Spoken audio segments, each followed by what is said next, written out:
한국 현대사를 한번 뒤돌아보면 정말 고대부터 1960년대까지는 농업사회였습니다.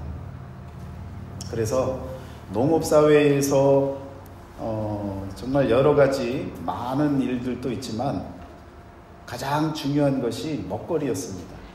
먹고 사는 문제가 가장 중요하고 또 이 먹는 문제, 이것이 해결되어지고 또 쌀이 많으면 그냥 마음이 든든한 시대였다고 이야기를 합니다. 여러분, 먹거리, 먹는 것이 가장 중요했던 시대에는 먹는 것에 사람들이 관심합니다. 그리고 그것을 가지려고 하고 그것을 마음에 새겨서 내가 꼭 쌀을 잘 벌어야지, 많이 저장해야지, 이런 마음으로 세상을 살게 되어집니다. 60년대에서 80년대까지로 넘어갈 때는 아시다시피 산업사회로 바뀌어집니다. 그래서 공장들도 돌아가고 그러면서 많은 일들이 벌어지는데, 그때 당시에는 아들이 출세하면 그 집안이 살아난다고 이 아들들을 그냥 공부시키느라고 그렇게들 아주 열심히 했습니다. 그 시대에 그 부모들의 마음은 무슨 마음이었습니까? 출세하는 것에 그냥 관심이 꽂혀 있었습니다. 그런 마음을 마음에 새기고 열심히 그 시대를 살아갔던 겁니다. 그런데 80년대 이후에 또 한 20년 가량 2000년도 때까지는 민주사회였어요. 이때는 그냥 너도 나도 할 것 없이 먹는 것, 그리고 출세하는 것, 이 모든 걸 떠나서 인간이 자유해야 한다. 모든 분야에 자유가 있어야 된다라고 하는 이 민주정신이 강하게 표출되어졌던 시대였습니다. 그래서 사람들 마음에는 다른 것보다도 인간이 자유로워져야 되고 민주적인 사회가 만들어져야 된다라고 하는 이 마음들이 마음에 새겨졌던 시대였습니다. 그러면 2000년 지나서 2020년대까지 아주 근대의 정보사회로 넘어가면서 IT 강국의 이 한국은요, 너도 나도 할 것 없이 변화되어져 나가는 그 사이클 주기가 너무 짧아지니까 그 신세계에 누가 더 잘 적응할 수 있느냐, 이 정보를, 이 IT 관련된 모든 것들을 어떻게 내가 잘 쓸 수 있느냐. 그래서 어린아이서부터 모든 노년에 이르기까지 다 손가락이 발달합니다. 그래서 그냥 뭐 탁탁탁 넘기면 그냥 모든 세상이 다 보이는, 그래서 스마트폰 시대에 또 여러 가지 아이패드 할 것 없이 손가락으로 모든 세상을 바라보는 시대로 바뀌어져 버렸습니다. 2020년이 지나고 그리고 지금까지, 지금 5년 그 사이 간격 안에서 여러분 많은 소리들이 들려왔는데 가장 많은 소리들이 들려오는 시대의 소리가 있습니다. 그것이 무엇이냐면 공정입니다. 공정사회로 지금 살아가고 있어요. 공정하지 않으면 MZ세대들은요 화를 냅니다. 어떤 상황이 만들어졌든 공정하지 않은 판결이나 공정하지 않은 모든 상황이 만들어지면 참을 수가 없는 것이 이 시대의 지금의 시대의 정신입니다. 참아낼 수 없어요. 아무리 기성세대가 많은 것을 만들었고 많은 것을 부여했고 많은 것을 누리게 했다 할지라도 공정한 방법이 아니면 받아들이지 않겠다는 겁니다. 이것이 지금의 시대 정신인데, 여러분 우리 마음에 어떤 마음을 새기고 살아야 되겠습니까? 시대가 바뀔 때마다 그 시대에 맞는 생각과 그 마음을 갖고 저와 여러분들이 이 세상을 살아갑니다. 그래서 경제인은 경제인답게, 정치인은 정치인답게, 또 문학가는 문학가답게 그 시대를 바라보고 그 시대에 맞는 생각을 마음에 품고 사는 겁니다. 그런데 여러분, 세대가 바뀌고 시대가 바뀌어도 여러분과 저에게 정체성이라고 하는 것, 그리스도인이라고 하는 것, 우리는 경제인이든 정치인이든 문화인이든 사회인이든 모든 것을 떠나서 가장 먼저 우리는 그리스도인입니다. 그리스도인이 갖고 있는 정신이 있어야 되고요. 그리스도인으로서 가져야 할 마음이 있어야 되는 겁니다. 그리스도인이라고 하면 우리 마음에 새겨진 각오와 또한 이 시대를 살아갈 그 결심이 내 기준이 아닙니다. 우리 하나님이 기준이고 그리스도가 나의 인생의 기준이 되어지는 사람이 바로 그리스도인입니다. 나는 그리스도인입니다 라고 얘기하면서 내 멋대로 사는 삶은 그리스도인의 삶이 아닙니다. 그리스도인이니까 여러분 김치도 그냥 몸이 부서져라 만들 수 있는 거예요. 그리스도인이니까 할 수 없는 일임에도 불구하고 할 수 있다고 고백할 수가 있는 겁니다. 여러분 시대를 사는 사람들은요 그 시대에 맞는 자기만이 갖고 있는 이 기준, 자기 기준에 맞춰서 나는 이 시대에 이것만큼은 할 겁니다. 나는 이 시대에 이것만큼은 할 수 없습니다. 그런 표현들을 합니다. 그런데 그리스도인이 되어지면 나는 할 수 없습니다. 그렇지만 그리스도 안에서는 내려놓을 수 있습니다. 나는 할 수 있습니다. 그렇지만 그리스도 안에서 하지 않겠습니다. 이런 결단이 저와 여러분들에게 필요하다라는 것입니다. 포기할 수 없었던 것을 그리스도인으로서 포기할 수 있게 되어지는 것. 그리고 할 수 있음에도 불구하고 그리스도인으로서 하지 않는 그 마음가짐이 저와 여러분에게 필요한 것입니다.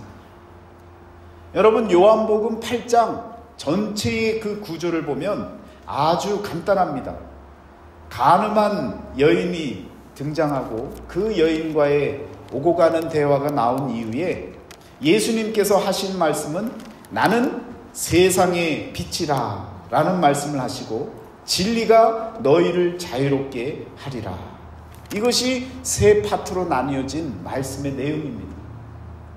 그러면 여러분 지금 요한복음 8장 1절부터 11절까지의 말씀에 묻혀버리면 안 되는 거예요. 전체의 말씀을 바라볼 수 있는 눈이 필요합니다. 가늠한 여인이 나왔는데 왜 뒤에 예수님이 나는 세상의 빛이라라고 말씀하셨을까? 그리고 그 빛이라고 말씀하시고 나서 왜 진리가 너희를 자유케 하리라라고 이렇게 연관성을 갖고 말씀을 적어 놓으셨을까? 라고 하는 생각까지 하셔야 된다는 겁니다. 여러분 세상 사람들은요 자신의 빛을 드러내기를 원합니다. 자신의 능력, 자신이 가진 것, 자신이 보여줄 수 있는 것, 인기 이런 것들로 찬란한 빛을 세상에 드러내기를 원합니다. 그런데 또 하나의 빛이 있는데 그것은 바로 진리의 빛입니다. 이 진리의 빛이 세상의 빛과 싸우는 것이 바로 성경의 역사입니다. 오늘 말씀에 보면 가늠한 여인을 서기관들과 또 바리새인들과 종교 지도자들이 끌고 옵니다. 그리고는 그 율법을 통해서 자신들의 의를, 자신들의 역량을 드러내기를 원합니다. 그러니까 자기의 빛을 드러내기를 원하는 모습으로 지금 가늠한 여인이다 라고 하고 그를 정죄하기 위해서 끌고 오는 것입니다. 여러분 그렇게 끌고 온 그 무리들 앞에 예수님께서 땅바닥에 무언가를 쓰셨어요. 여러분 이 말씀을 읽으면서 궁금하지 않으셨나요? 목사님 도대체 땅바닥에 뭘 쓰셨나요? 물어보는 분이 없어요. 그 이유는 목사님도 모르실 테니까. 모르죠. 제가 어떻게 압니까? 예수님이 땅바닥에 쓰신 것을 그 옆에서 지켜본 사람도 아닌데 그걸 어떻게 알겠어요? 여러분이 궁금했던 것처럼 우리 신앙의 선조들도 다 궁금히 여겼어요. 도대체 그 땅에다가 뭐라고 쓰셨길래 자신의 의의를 드러내기 위해서 간음한 여인을 정죄하려고 예수님을 시험하려고 왔던 사람들이, 돌을 쳐들고 왔던 사람들이 다 내려놓고 하나둘씩 다 돌아갔는지, 그 마음을 바꾸게 했던 그 손에서 쓰신 그 기록물이 무엇이었는지 다들 궁금했던 거예요. 그래서 많은 분들이 기도하면서 하나님 앞에, 하나님, 예수님께서 땅바닥에 쓰셨던 그 글이 무엇입니까? 그렇게 기도를 했었나 봐요. 여러분들은 그런 기도까지는 안 하셨죠? 그런데 그런 기도를 하시고 답들을 얻었어요. 많은 분들이 비슷한 답들을 얻었다고요.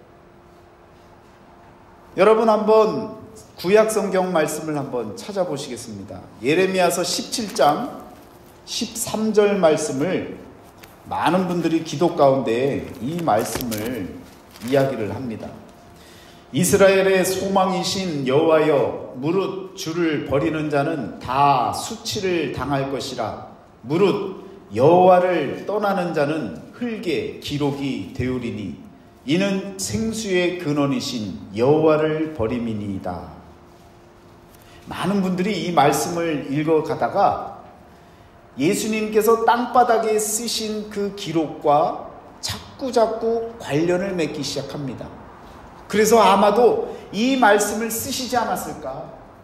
여호와를 버리고 자기 의의를 드러내는 그런 자들은 결국은 흙의 기록이 되고, 그리고 생수의 근원이 되신 여호와를 버리는 것과 같다라고 하는 이 표현이, 예수님이 아마 이 말씀을 쓰지 않으셨을까?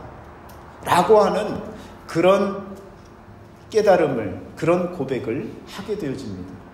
그래서 많은 목사님들, 많은 영성가들, 많은 신학자들이 이 말씀을 붙잡고, 예수님께서 아마 이 말씀을, 구약을 꿰고 있는 유대인들에게 이 말씀을 보여줘서 마음에 회개하는 마음을 주셨을 것이다. 이해가 좀 되시나요?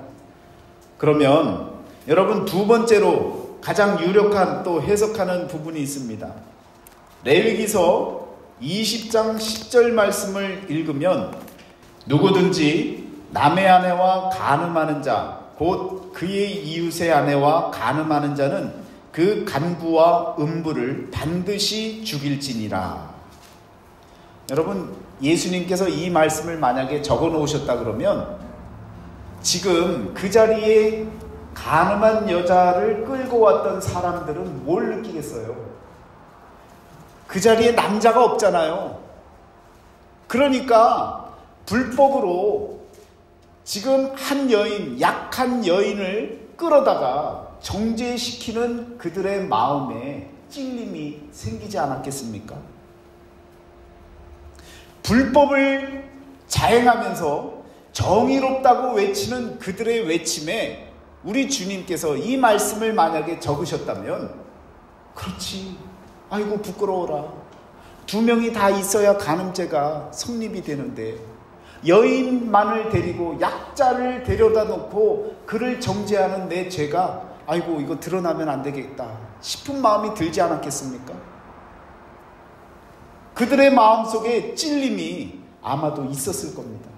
이 말씀을 만약에 적으셨다면, 이 말씀을 보고도 그것을 깨닫지 못하는 자였으면요, 여러분, 율법을 모르는 자죠. 그런데 율법을 꿰고 있는, 통달하고 있는 이러한 종교 지도자들이 간음한 여인이라고 하고 정죄하기 위해서 끌고 왔던 그 자리에 예수님께서 이 말씀을 적으셨다면, 들켰네, 남자도 데리고 왔어야 되는데 남자가 없으니까 이 말씀을 우리에게 보여주시네, 이걸 갖고 우리를 걸고 넘어가면, 고발하면 우리가 당하겠는데? 라고 생각하면 돌을 내려놓고 뒤로 물러설 수밖에 없는 것입니다. 그리고요, 그 자리가 어떤 자리였습니까? 지금 간음한 여인을 끌고 온 자리가 바로 성전 안이었습니다. 이방인의 뜰이라고 하는 야외 장소도 있었는데요. 그곳에도 간음한 여자를 데리고 들어오는 것은 율법적으로, 기본적으로요, 율법을 어기고 무시하는 행동입니다. 그러니까 간음한 여인을 데리고 온 그 자체, 그것만으로도 하나님 앞에 불경한 거죠. 성스럽지 못한 일을 지금 하고 있는 겁니다. 이런저런 것들을 갖고 생각을 하면요, 여러분, 예수님께서 만약에 이 레위기서 지금 읽으신 20장 10절 말씀만을 적었어도 조금 생각이 있는 사람이라면 돌을 내려놓고 가야 된다라고 생각할 수 있는 것입니다. 조금 타당하게 여겨지지요. 그래서 지금까지 여러분, 기독교사에서 예수님께서 무엇을 쓰셨을까라고 이야기를 할 때 바로 이 두 구절을 제시하면서 아마도 이 구절을 보셨을 것 같다라고 추측을 하는 겁니다. 그런데 여러분, 예수님께서 쓰셨던 그 말씀을, 그 땅에 기록하셨던 말씀을 성경은 말하고 있지 않습니다. 여러분, 가만히 묵상하다 보면요, 왜 예수님께서는 그렇게 쓰신 그 기록을 하나님께서는 성경에 남겨두지 않으셨을까? 라고 하는 의문이 들게 됩니다. 그런데요, 여러분, 오늘 본문 말씀 이후에 나오는 것처럼 예수님께서는 자신을 세상의 빛이다 라고 말씀을 하십니다. 세상의 빛이다 라고 말씀을 하셨는데, 자신의 의를 빛되게 하려고, 자신의 힘을 과시하려고 세상의 빛을 들고 나왔던 사람들, 그 사람들 앞에 진리의 말씀, 진리의 빛을 땅에 쓰셨을 때에 그 빛을 바라보고 모두가 다 물러가고 사라진 것입니다. 여러분, 세상의 빛이 아무리 빛나 보여도요, 진리의 빛이 찾아오시면 세상의 빛은 사라지는 거예요. 아무리 찬란해 보이고 아무리 좋아 보여도 진리의 말씀, 진리의 빛이 이 땅에 나타나면요, 여러분, 모든 세상의 빛은 사라져야 되는 것입니다.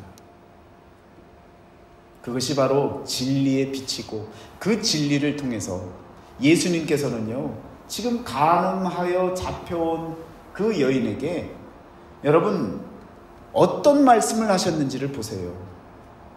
오늘 말씀에 보면 이런 말씀을 하고 있지 않습니까? 여자여, 너를 고발하던 그들이 어디 있느냐? 너를 정죄한 자가 없느냐? 죄의 문제를 갖고 여인에게 질문하고 있습니다. 여인이 대답하지요. 주여, 없나이다. 예수님께서 이렇게 말씀하십니다. 나도 너를 정죄하지 아니하노니 가서 다시는 죄를 범하지 말라. 세상의 빛으로 오신 진리의 빛은 우리를 정죄하기 위해서 오신 분이 아닙니다. 여러분과 저의 죄를 드러내려고 오신 분이 아닙니다.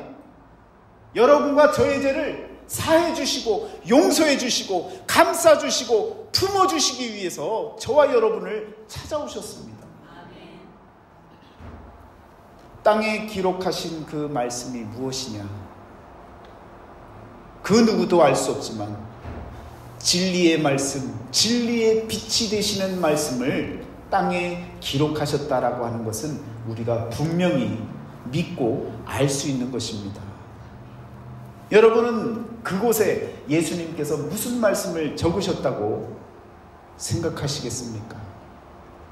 성경이 이 기록된 이야기를 침묵하는 이유는요, 여러분과 제가 각자 다른 상황과 형편에서 각자 다른 죄의 크기, 각자 다른 모양의 죄를 지은 우리들이 각자 스스로 깨닫기를 우리 주님은 원하고 계시는 것입니다.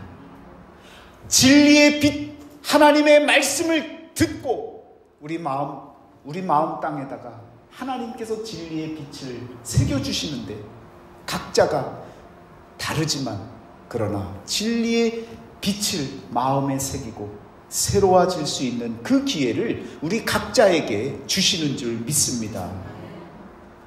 여러분, 땅에 기록된 말씀을 보면서 고발하려고 왔던 자들은요, 자신들이 고발하려고 왔던 그들에게는 하나님께서 심판하실 것과 하나님께서 우리의 죄를 폭로하실 것에 대한 그 빛으로 그 진리의 빛을 깨달았으리라 믿습니다. 간음한 여인에게는요, 생명의 빛으로, 회복의 빛으로 깨닫고 다시는 죄로부터 자유할 수 있는 그런 마음으로 하나님 앞에 고백하는 줄 믿습니다. 각자에게 오늘 저와 여러분의 마음판에 우리 주님께서 무언가를 쓰시고 계시는 거예요. 땅에다가 쓰셨다고 하셨는데 그 땅을요, 여러분 원어로 보면 개입니다. 개라고 하는 마음이에요. 마음판에다가 우리 주님께서 손가락으로 무언가를 쓰시고 계신다고요. 다니엘서에 보면 하나님의 손가락이 나타납니다. 그리고 회칠한 벽에다가 쓰십니다. 메네 데겔 우바르시. 하나님이 너의 죄를 달아보니 너의 몸을, 너의 것을, 너를 달아보니, 너의 삶을 달아보니 부족한 것이 있다. 오늘 하나님의 손가락이 저와 여러분의 마음에 무언가를 쓰고 계신다면 여러분, 그 말씀이 무엇이겠습니까? 하나님께서 저와 여러분을 저울에다가 달아보시는데 무언가가 부족하다고 말씀하신다면 여러분과 저는 무엇을 해야 됩니까? 어떻게 살아가야겠습니까? 오늘 간음한 여인, 그 여인 앞에서, 그리고 고발한 자들, 그 많은 무리들 앞에서 땅에 기록한 그 기록의 진리의 빛은 오늘 저와 여러분들의 마음에 새기는 하나님의 말씀인 줄 믿습니다. 여러분 스스로가 그 말씀을 찾으시길 바라요. 어떻게 찾을 수 있습니까? 죄인은 회개하는 거예요. 하나님 앞에 내 죄를 회개하는 거예요. 아무도 모르지만 하나님과 나만이 알고 있는 그 죄, 그 죄를 하나님 앞에 회개할 때 우리는 회복되어질 수 있습니다. 우리는 생명으로 거듭날 수 있습니다. 우리는 하나님의 사랑의 빚진 자로서의 기쁨의 삶을 살아나가는 줄 믿습니다. 오늘 저와 여러분의 마음에 새겨질 그 말씀이 바로 예수님께서 땅에 기록한 말씀이라는 것을 기억하시면 여러분 스스로 깨달을 줄 믿습니다. 아, 예수님께서 그 땅에 내 마음에 이 말씀을 쓰셨을 거야 라고 하는 그 기록의 말씀을 깨닫는 시간이 되어지시기를 주의 이름으로 축원합니다. 기도하겠습니다. 사랑의 하나님, 감사합니다. 간음한 여인을 데리고 왔던 고발자들, 율법의 빛으로 자신의 의를 드러내려고 했던 그들 앞에 그들의 마음, 또한 우리의 죄된 마음에 그 땅에 손으로 기록하신 말씀이 무엇인지 오늘 우리들이 진리의 빛을 다시금 깨닫는 시간이 되게 하여 주옵소서. 두렵고 떨리는 마음으로 하나님의 진리의 빛을 바라보게 하시고 우리의 죄된 모든 것들이 사라지게 하여 주시고 고발자의 심정으로 또한 구경꾼의 심정으로 나와는 상관없는 이야기처럼 바라봤던 오늘의 말씀이 오늘 우리의 마음 중심에 하나님께서 주시는 말씀이 무엇일지를 하나님 다시 한번 깨닫게 하여 주시고 하나님 앞에 회개하며 우리의 삶을 돌이킬 수 있는 기회가 되게 하여 주옵소서. 너를 정죄하던 자가 어디 있느냐? 나도 너를 정죄치 않겠다고 말씀하시는 진리의 빛의 말씀을 오늘 우리들이 깨닫게 하여 주시옵시고 진리의 빛으로 정죄당하는 인생이 아니라 진리의 빛으로 더욱더 기쁨으로 감사함으로 살아나갈 수 있는 빛의 자녀로서의 삶을 살아나가는 우리 모두가 되게 하여 주옵소서. 예수 그리스도의 이름으로 감사하며 기도드렸사옵나이다. 아멘.